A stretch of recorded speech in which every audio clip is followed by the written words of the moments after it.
Friction is growth. Friction. Yes. Like you're up in the morning, and I imagine David Goggins going to the coffee maker, stretching out, good morning, sunshine, and you're telling me from eyelids open, there's friction. Yes, and that is the thing that people don't fucking get. Whether you believe in God or not, I do.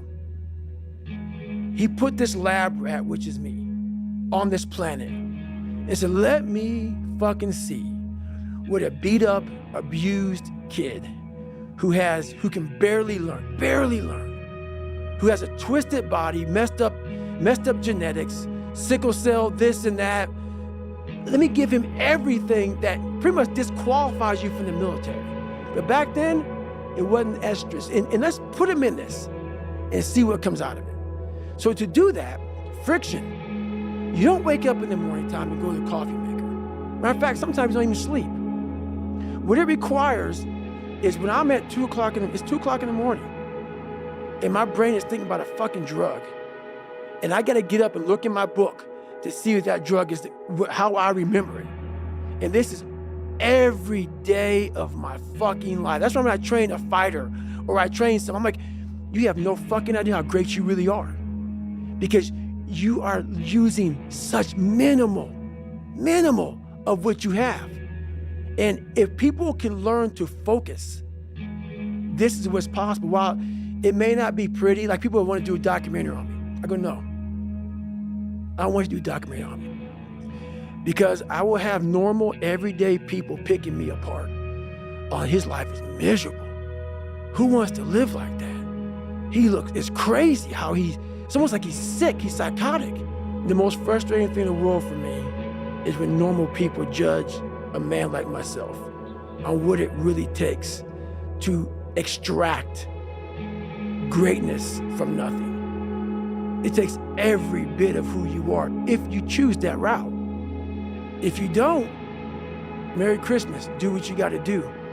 But yeah, all these things for me, like I told you, man, I'm gonna keep it real.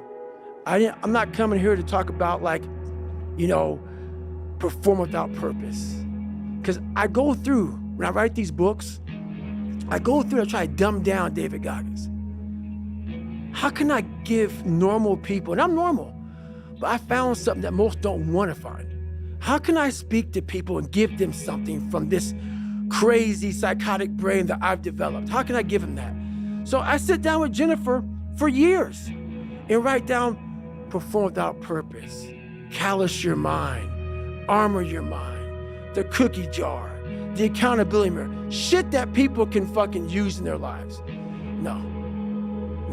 I'm glad it helps you, but the barbaric life that I live, that you have to live, the almost obsession that you must have to be great, you can't put that shit in a fucking book, bro.